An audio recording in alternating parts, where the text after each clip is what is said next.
ravi de vous accueillir pour cette conférence sur l'astrologie au-delà de votre signe. Et on va tâcher de vous... alors Paolo, comme ce matin, s'il te plaît, qu'on puisse voir un peu la salle, un peu moins ici. On va tâcher de vous... faut qu'on me voit quand même.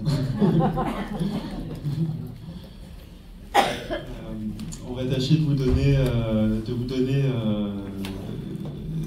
un maximum de clés pour comprendre ce que c'est le thème astral et de voir comment vous pouvez l'utiliser. Aujourd'hui, on entend de plus en plus parler d'astrologie. Enfin, nous, on se rend compte avec les années. On est astrologue depuis 2013, maintenant, enfin même avant, 2010. Et on s'aperçoit que l'astrologie est de plus en plus présente dans nos vies, qu'on entend beaucoup plus parler d'astrologie. C'est beaucoup plus présent que ça l'était il y a quelques années. Il y a encore quelques temps, on associait beaucoup ça à la voyance, ce qu'elle n'est pas. L'astrologie, moi j'aime bien la qualifier de science empirique assez précise, qui nous donne des informations assez précises justement sur qui on est, sur notre construction de personnalité et sur nos ressources aussi bien sûr. Et donc c'est ce qu'on va tâcher de vous montrer aujourd'hui au travers de cette conférence sur l'astrologie et le thème astral. Donc je suis Sidonie, certains d'entre vous me connaissent, d'autres non. Je suis thérapeute et comme Naël le disait tout à l'heure, ça fait une grosse dizaine d'années qu'on pratique.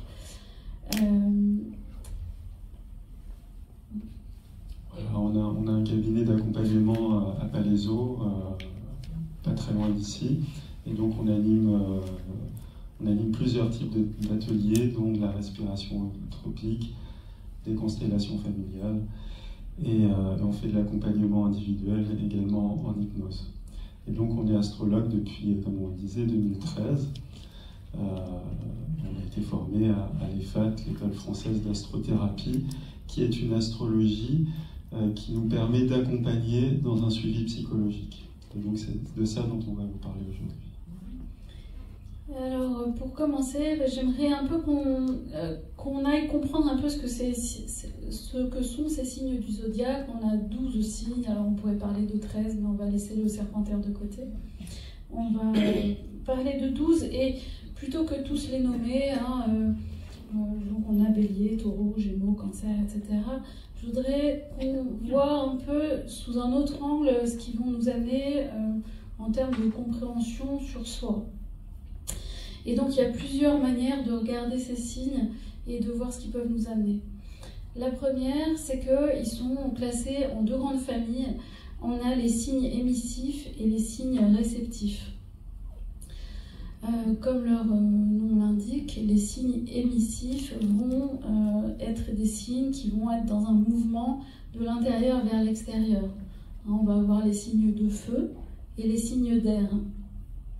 Il y a du mouvement, il y a de l'expansion, en général de la curiosité, besoin d'être avec les autres. Et là, c'est ce mouvement du coup du dedans vers le dehors. Les signes réceptifs, à l'inverse, on va être dans un mouvement de l'extérieur vers l'intérieur, plutôt un mouvement de coupe. On aura les signes d'eau, évidemment, et les signes de terre. Ça, c'est une première manière de regarder les choses. Donc, si on est Balance, si on est Lion, ben on sait qu'il y a quelque chose qui a besoin de se vivre de l'intérieur vers l'extérieur. Si on va être plus marqué par des signes d'eau, des signes de terre, ben on va avoir des personnalités peut-être un peu plus introverties, peut-être un peu plus avec des besoins un peu plus de calme, de centrage, de construction entre soi et soi. Une autre manière de regarder ces signes du zodiaque, c'est ce qu'on appelle la triplicité. Alors derrière ce mot bizarre, il y a un mouvement assez connu qu'on va retrouver dans la vie en général, qui est finalement un mouvement en 3 temps, comme son nom l'indique, triplicité. Le premier, ce sont les signes cardinaux, du latin cardo qui veut dire le gond de la porte. Il y a l'idée de démarrer quelque chose. Les signes cardinaux On va les retrouver d'ailleurs au début de chaque début de saison. Hein. On aura le bélier au début du printemps, on aura le cancer au début de l'été, on aura la balance au début de l'automne, et puis le capricorne au début de l'hiver. Donc ces signes cardinaux démarrent un mouvement, mais ils démarrent quelque chose aussi au niveau de leur élément. Alors on n'a pas encore parlé des éléments, mais chacun des signes que j'ai évoqués appartiennent à un élément différent. Et donc la particularité des signes cardinaux sont qu'ils vont impulser quelque chose, démarrer quelque chose. La balance va impulser du lien, le cancer va impulser l'émotion, etc. Ce deuxième mouvement de la triplicité, c'est ce qu'on appelle les signes fixes. Hein. On retrouve la croix des fixes par exemple dans les églises. Hein. On aura le taureau, le lion, le scorpion et le verseau. Donc pareil, un signe par élément, je reviendrai sur les éléments après. Et les signes fixes vont avoir cette caractéristique de développer une énergie. J'aurais dit qu'il y a quelque chose de tranquille, ça va dépendre des éléments évidemment, mais le taureau va développer les qualités de la terre, le scorpion va donner de l'intensité, hein, c'est un signe d'eau, il y a de l'émotion, version intense. Le verseau, je ne pouvais pas dire que c'est posé, mais c'est pareil, il va avoir besoin de développer une idée, développer du lien, et beaucoup. Hein. Tandis que le lion, lui, c'est peut-être, en tout cas dans son image, il a quelque chose de tranquille, de royal, c'est le feu, ça vient à lui, il y a quelque chose de très attirant, et donc il n'a pas besoin de bouger forcément pour qu'il se passe quelque chose. Et puis forcément le troisième mouvement de cette triplicité, on pourrait dire que c'est la fin de la saison. En astrologie on parle des signes mutables et quelque part ils vont prendre de la hauteur par rapport à ce qui vient de se passer et préparer la suite, hein, préparer le mouvement d'après. Donc soit une nouvelle saison, soit un nouvel élément, hein, ça dépend de ce qu'on regarde. Et donc ces signes mutables, hein, je les nommais Gémeaux, Vierge, Sagittaire et Poissons, font partie évidemment à chaque fois de l'élément, mais vont prendre une forme de hauteur, de distance. Ça donne des personnalités qui vont avoir un côté peut-être plus analytique, plus distancié, plus...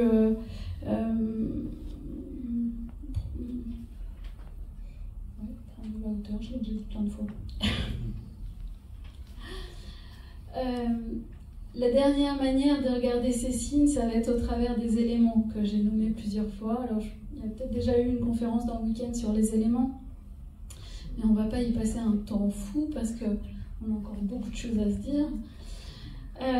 En astrologie occidentale, on a 4 éléments: le feu, la terre, l'air et l'eau.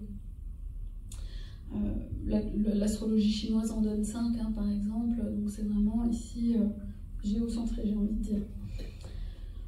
Les signes de feu, on l'aura entendu tout à l'heure, sont des signes émissifs, c'est-à-dire qu'il y a un mouvement de l'intérieur vers l'extérieur. Ce sont des signes qui vont être caractérisés par quelque chose de charismatique, quelque chose de brillant. On a du feu, ça se voit, le feu, hein, c'est chaud, hein, il y a de la chaleur, on a envie d'être avec eux. Ça rassemble à soi. Hein, quand il y a un feu, je ne sais pas si vous avez une cheminée, quand on allume le feu, c'est difficile de quitter la cheminée après. Hein. On a envie de rester là, soit avec des amis, soit avec un bouquin, soit... donc le feu attire. Et donc les signes de feu vont avoir cette caractéristique d'attirer, de briller, d'avoir des choses à amener. Alors évidemment, pas la même chose, hein, selon qu'on est bélier, lion ou sagittaire. Donc un signe cardinal, un signe fixe, un signe mutable.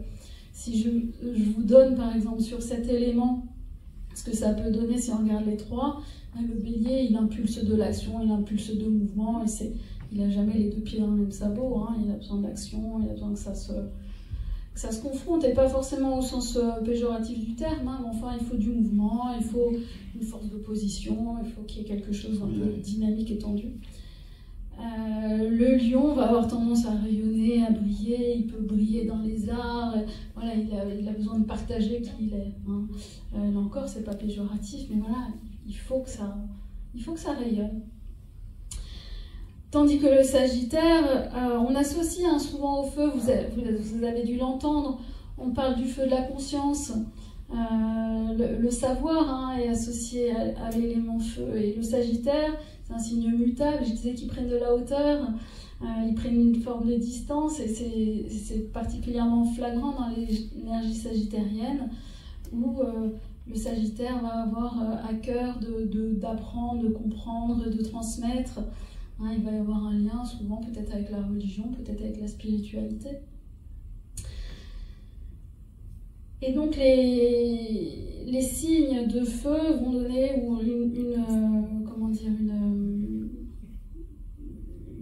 une couleur feu chez quelqu'un, hein, ça va donner des personnalités chaleureuses, qui aiment partager, de la générosité, du mouvement, quelque chose de chaud, de sympa. Qui ne laisse pas indifférent.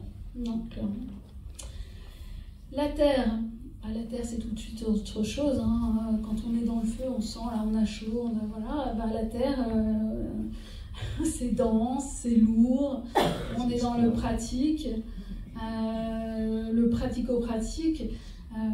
Et donc c'est vrai que les signes de terre aiment bien ce qui est concret, mesurable, quantifiable. Ce qu'on peut toucher, hein, ce qu'on peut... voilà. On va parler tout à l'heure de l'énergie air. Quelqu'un marqué par beaucoup d'énergie air pourrait dire oh, on se voit, on se fait une bouffe. On s'appelle, on se fait une bouffe. Pour un signe de terre, j'attends ton appel. Concret. Où, quand et à quelle heure. Et qu'est-ce qu'on va manger tant qu'à faire.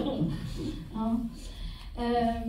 Donc cette matière, c'est important la matière, hein, parce que l'esprit, le feu, voilà, ça donne pas grand chose. Or on est sur la terre avec des gens, si je touche Naël, ben voilà, c'est là que ça se passe, hein, c'est dans la matière. Les pieds sont sur le sol, Naël parle d'électricité, de stabilité.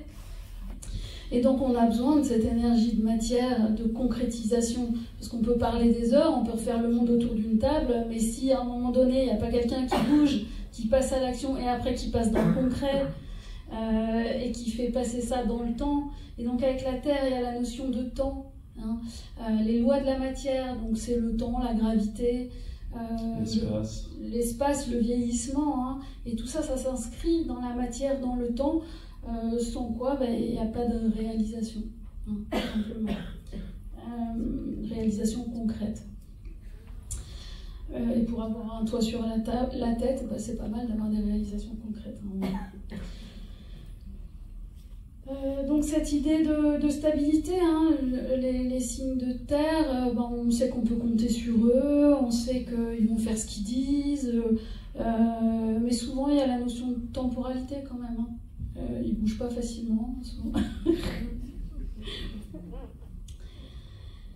L'air et la terre, hein, c'est un peu deux extraterrestres, parce que je donnais l'exemple juste avant. Hein, on se voit, on s'appelle, on se fait une bouffe. Pour un signe d'air, mais c'est dit, c'est fait presque, parce que c'est la réalité de l'instant. On s'est croisés, on s'est vus, ah, c'était sympa, ah ouais, on aurait envie de se revoir. Mais l'instant d'après, on est déjà ailleurs avec quelqu'un d'autre, dans une autre réalité, un autre temps. Donc, c'est pas forcément la vérité d'hier ni la vérité de demain. L'air, c'est donc le lien, les échanges, les idées aussi. C'est très mental. Donc, il y a les idées, c'est marqué par de la curiosité. L'échange d'informations, il y a quelque chose d'assez idéaliste, hein, aussi dans l'élément R, les grandes idées, les belles idées d'égalité, fraternité, elles sont importantes, celles-là, elles nous guident. Hein, Et donc il y a quelque chose de léger avec l'air normalement. parfois d'un peu bourrasque, mais normalement c'est assez léger. C'est la communication aussi, hein. Le fait de se parler, de s'entendre, de faire vibrer l'air, et l'air que je fais vibrer avec ma bouche arrive au tympan jusqu'à tes oreilles.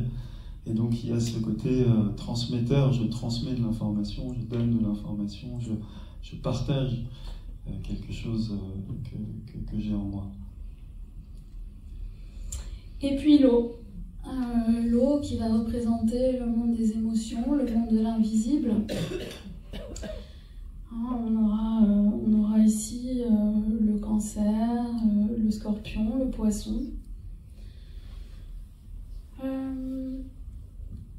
Donc un élément d'intériorité.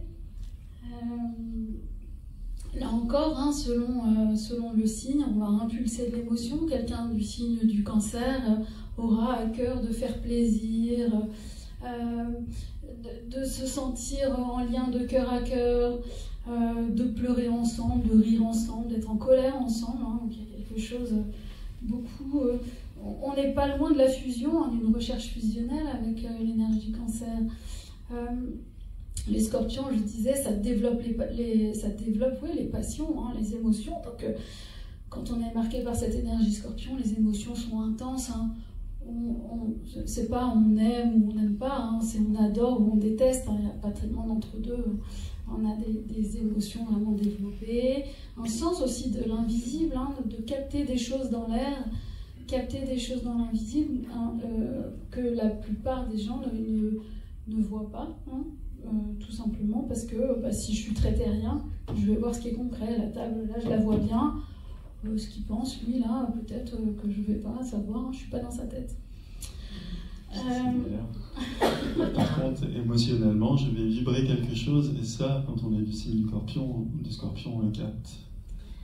Et puis, le poisson, si je vais au bout de la triplicité, le poisson qui, ici...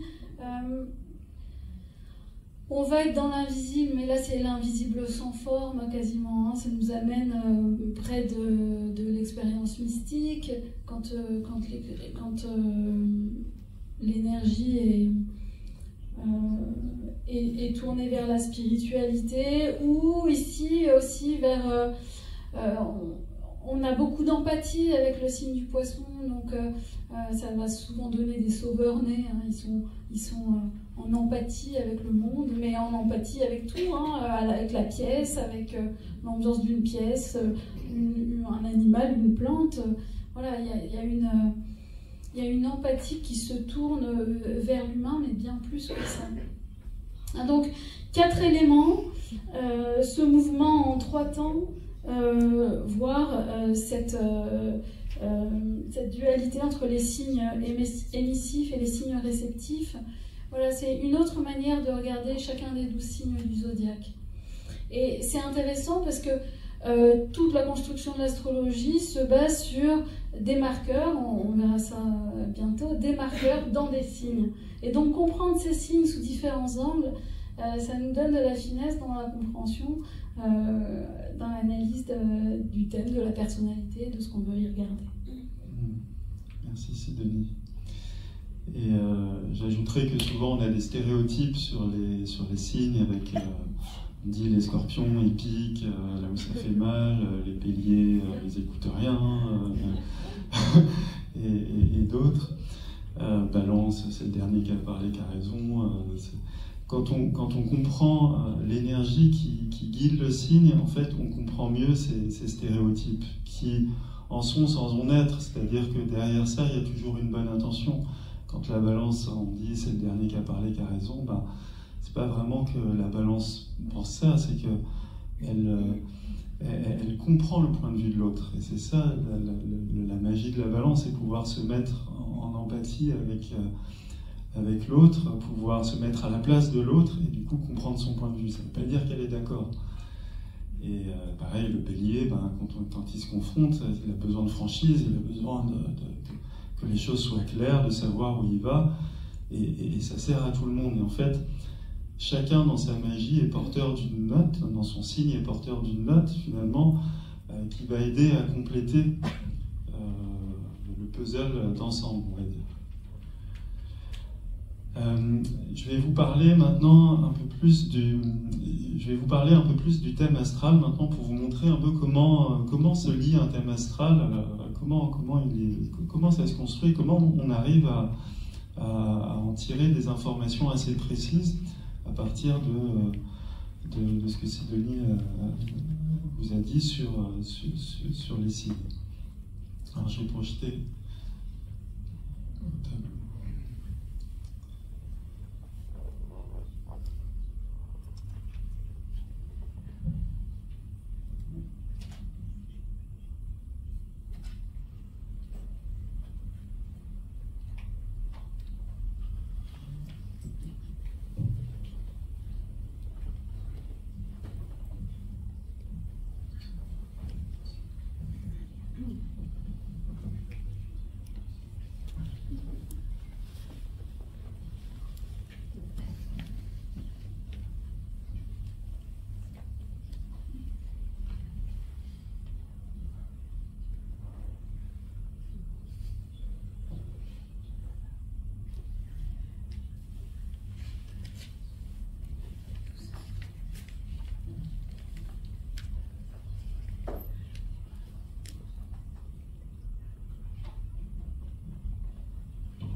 Ok.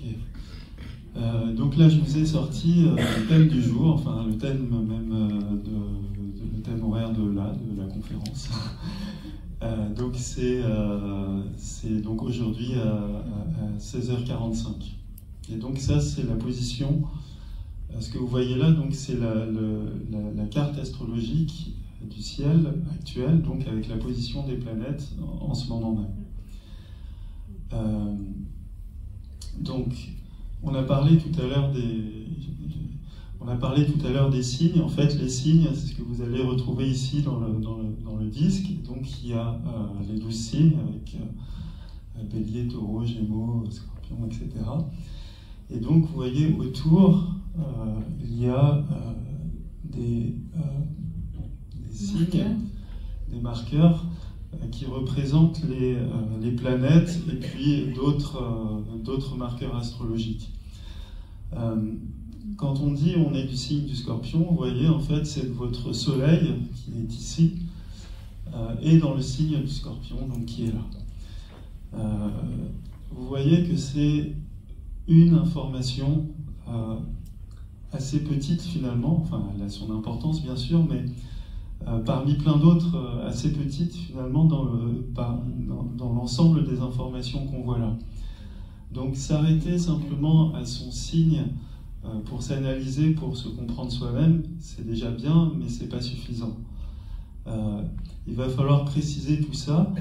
Et qu'est-ce qui va nous permettre de préciser tout ça? C'est de voir donc effectivement donc déjà le Soleil où se trouve, mais de voir aussi où se trouvent toutes les autres planètes et dans quel signe elles sont. Les planètes en astrologie, elles vont représenter une partie de notre personnalité. Par exemple, une fonction psychique. Voilà, on parle de fonctions psychiques. Elles vont refléter une partie de notre être.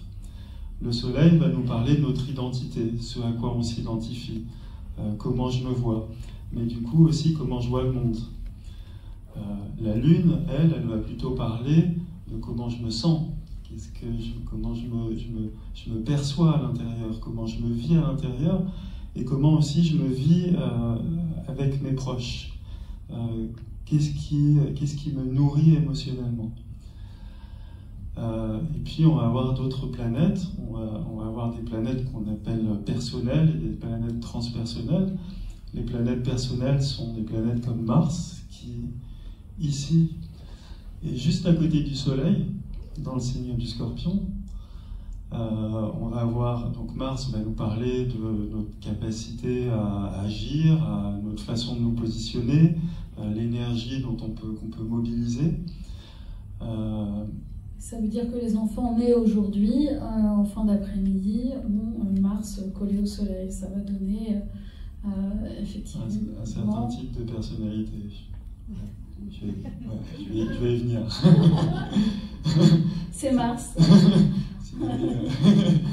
C'est Mars qui agit, qui impulse. Voilà, il faut que ça soit tout de suite avec Mars. Et puis, donc on a la planète Vénus aussi, qui elle est... où est-ce qu'elle est? Elle est là, en Balance, juste ici. Et donc Vénus, elle va parler de nos goûts, de nos couleurs, de ce qu'on aime, de ce qu'on n'aime pas, de ce qui nous est agréable, ce qui nous est désagréable. On va avoir Jupiter aussi qui est là, en Taureau. Sur une planète collective. Et là, on commence à rentrer sur les planètes collectives. Effectivement, ce ne sont plus des planètes personnelles, mais Jupiter va aussi représenter, les planètes collectives vont aussi représenter une façon qu'on a une partie de notre être. Jupiter va nous montrer aussi comment on utilise les codes sociaux, comment on arrive à se mettre en valeur, comment on arrive à donner de l'expansion, de l'envergure à nos projets, à nous-mêmes, en fonction de comment Jupiter se trouve dans notre thème. Et donc tous ces éléments-là vont nous donner beaucoup d'indications et de précisions sur comment on est construit. Après, donc, on va avoir d'autres planètes collectives qui, eux, vont aussi refléter à chaque fois des façons qu'on a de se positionner, des façons qu'on a d'interagir avec le monde. Ici, donc, le Soleil est en Scorpion. Donc, si mon Soleil est en Scorpion, comme Sidonie a dit, il y a ce côté, je vais épanouir le terrain, donc l'élément dans lequel se trouve le signe, c'est-à-dire l'eau. Je vais avoir besoin de sentir mes émotions, d'intensité, de mettre de l'intensité dans des choses.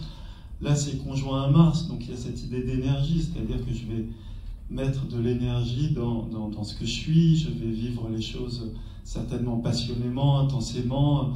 Quand je démarre quelque chose, il va falloir que je sente ce feu, que presque je me brûle les ailes, parce que voilà, j'ai besoin de sentir la vie en moi.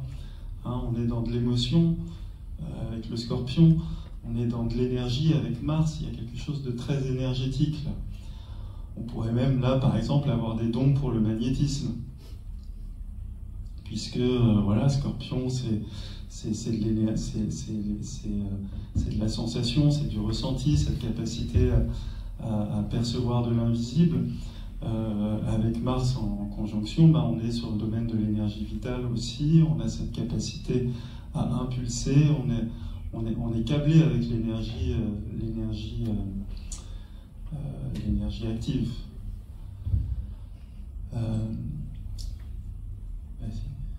D'autant que c'est du jargon, mais vous voyez la grande ligne bleu foncé qui traverse vers Neptune, donc en haut à gauche, qui va rajouter une dimension du sensible ici, rajouter un peu de sensibilité à la sensibilité, de l'intuition à l'intuition, et donc qui confirme ce que dit Naël à l'instant. Voilà, donc c'est effectivement cette capacité, au-delà de sentir quelque chose dans l'invisible, de l'ordre de l'invisible, d'avoir en plus cette capacité d'intuition et de percevoir des choses plus ésotériques, plus mystiques. Alors, donc on a en astrologie ce qu'on appelle des aspects, c'est-à-dire que les planètes, là où elles se trouvent, en fonction d'où elles se trouvent, elles vont rentrer en interaction avec d'autres planètes. Là, donc c'est ce que disait Sidonie à l'instant, le Soleil est en aspect harmonique avec Neptune. On appelle ça un trigone ici. Le Soleil ici est en opposition à la planète Uranus, juste là. Ça veut dire que l'enfant qui sera né là, elle va être très sensible, mais se sentir différente et avoir du mal avec cette différence. Et donc ça va lui prendre un moment dans la vie pour accepter peut-être cette sensibilité, peut-être ses émotions, et se sentir en décalage avec son environnement. Peut-être son énergie, peut-être que ce qu'elle est, comme dans le Scorpion, on a quelque chose de très intense, on a une facilité à voir ce qui ne va pas, à aller visiter ses enfers intérieurs, du coup à déranger avec cette opposition à Uranus. Il peut y avoir justement un enjeu là de toute une vie de comment est-ce que j'accepte d'être différent tout en m'intégrant, effectivement. Ou comment est-ce que j'accepte ma propre différence. Enfin, il y a un enjeu là. Pourquoi? Parce qu'Uranus nous parle justement de tout ce qui est social, de tout ce qui est de tout ce qui est lié à la différence, à la capacité de s'intégrer dans le monde, de se voir dans le monde, de se lier au monde. Uranus, c'est le maître du Verseau, c'est-à-dire que dans les signes dont on a parlé tout à l'heure, chaque signe a une planète maîtresse qui va quelque part alimenter, lui donner du carburant. Et en l'occurrence, Uranus, c'est la planète des remises en question, c'est la planète des transformations, c'est la planète des crises, c'est la planète qui permet de se saisir de son humanité, de ne pas se laisser quelque part embarquer dans des normes, dans des choses qui sont trop contraignantes. C'est une planète qui va permettre de sortir finalement de l'ordre établi, dans le bon sens du terme. Mais quand il y a des aspects disharmoniques, il peut y avoir justement ça peut être dans le trop, quoi, hein. Ça peut être dans le trop, et quand c'est dans le trop, ça peut donner l'empêcheur de tourner en rond, qui est tout le temps tout le temps revendicatif, qui critique en permanence, ou le vilain petit canard. Voilà, qui est vilain petit canard, qui est toujours qui se débrouille toujours pour ne pas se faire intégrer ou se laisser intégrer par le groupe. Et l'enjeu d'Uranus, justement, c'est de pouvoir être différent, finalement, dans un groupe, intégrer sa différence au sein même d'un groupe. Donc là, on voit qu'il y a un enjeu ici du fait de cette opposition.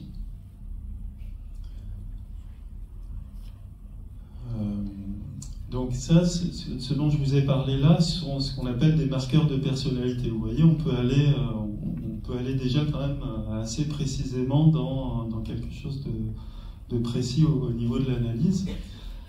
À ça va se rajouter ce qu'on appelle les maisons en astrologie. Les maisons, ce sont les secteurs d'expérience. Les secteurs d'expérience, vous en avez 12, comme les 12 signes. Et donc, ils vont chacun préciser dans quel secteur de vie l'énergie se développe. Voilà, ils vont chacun être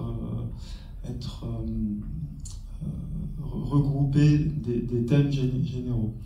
Par exemple, la maison 1 va être le secteur de l'énergie, de la façon de s'affirmer, de se positionner dans le monde. La maison 4 va nous parler de tout ce qui est famille, foyer, voilà, des besoins, des émotions. La maison 7 va parler de la relation à l'autre, de comment, du secteur de la relation, que ce soit en travail en binôme ou dans la relation de couple. Maison 10, ça va être le secteur de la carrière, du travail, des objectifs sur le long terme. Et donc, on va avoir 12 maisons comme ça qui vont parler des différents secteurs de vie humains à l'échelle humaine au sens large.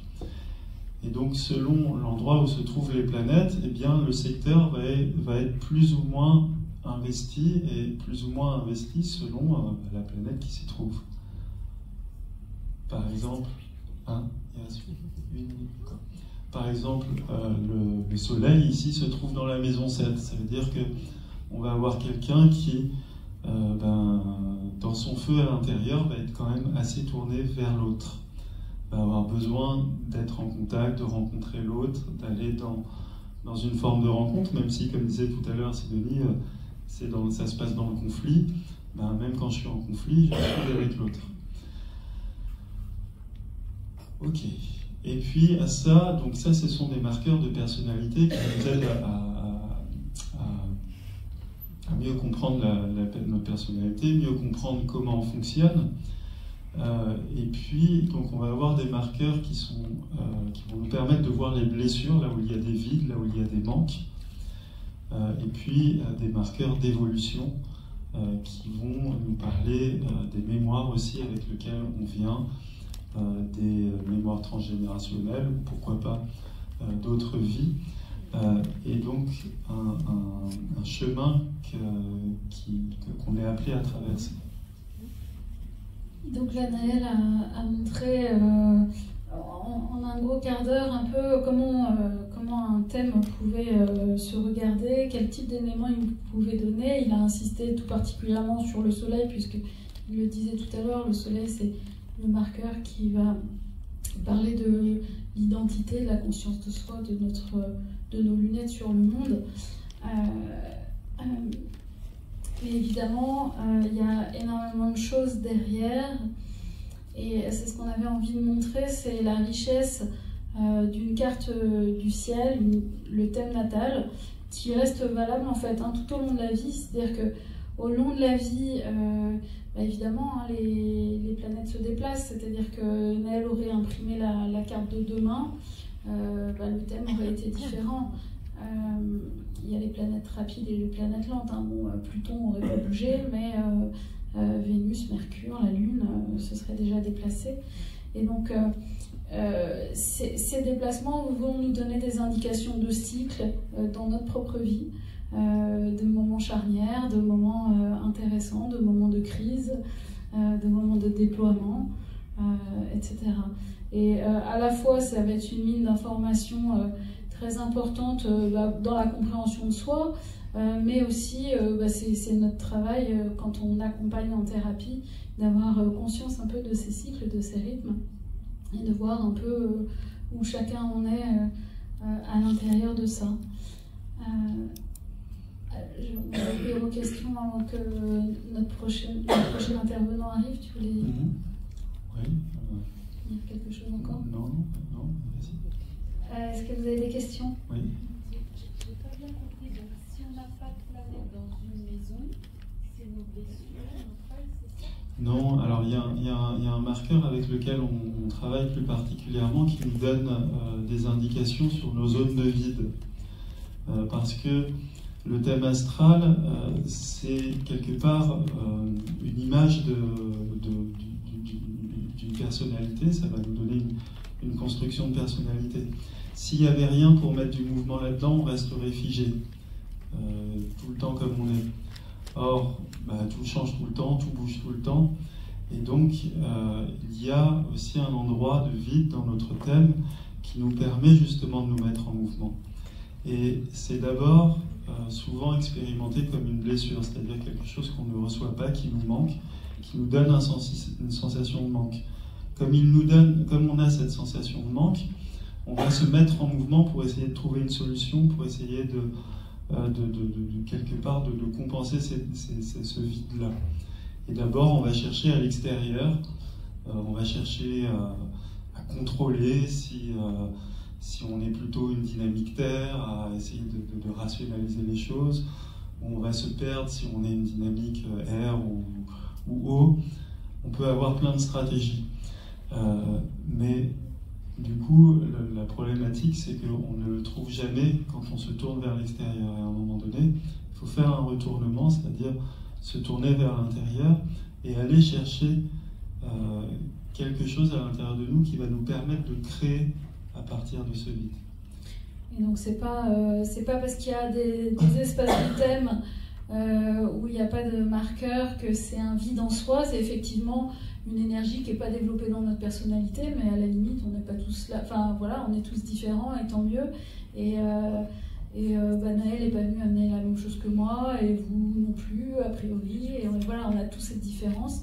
Et donc c'est pas parce qu'il y a un aspect qui n'est pas forcément développé que ça en fait une blessure. Et donc là c'est vraiment un marqueur précis qu'on analyse quand on parle de ce vide, et c'est plutôt un vide énergétique qu'un vide tout court. Est-ce que vous avez d'autres questions? Oui. Je voudrais savoir si l'astrologie, c'est Oui. une science, du coup. Je voudrais savoir, par exemple, si mon thème va être, comment dire, vous allez l'expliquer pareil qu'une autre personne qui ferait mon thème. Parce que ça a l'air assez précis, en fait, les planètes et tout ça. Donc, du coup, je me dis, voilà, je voulais juste savoir si quelqu'un lit mon thème astral, il va l'expliquer pareil d'une personne à l'autre. Alors c'est une vaste question et on va essayer de répondre rapidement parce que notre temps est écoulé et donc vous pourrez nous retrouver sur notre stand si vous voulez. La question de est-ce que c'est scientifique, oui et non, c'est-à-dire qu'il y a des données qui sont astronomiques et donc ça c'est assez carré, mais c'est pareil, il y a plusieurs astrologies différentes avec du coup plusieurs prises en compte. Par exemple, il y a ce qu'on appelle l'astrologie radicale et l'astrologie sidérale. L'astrologie sidérale a tenu compte du déplacement des constellations au travers des âges. Donc voilà, déjà il y a plusieurs écoles. Et après, il y a effectivement une partie d'interprétation. Donc il y a des bases communes et des interprétations. Et donc vous pouvez faire le thème avec 2 personnes. Et selon l'école où aura été formé l'astrologue, non seulement il peut avoir une lecture légèrement différente, hein. C'est pas radicalement différent, mais légèrement différente, mais en plus il va mettre l'accent sur des choses différentes du thème, parce qu'il y a énormément d'informations dans un thème astral, et si dans une restitution, il y en a qui vont mettre l'accent sur certains points, d'autres sur d'autres, et c'est ça qui aussi qui va changer. Merci. Merci à tous.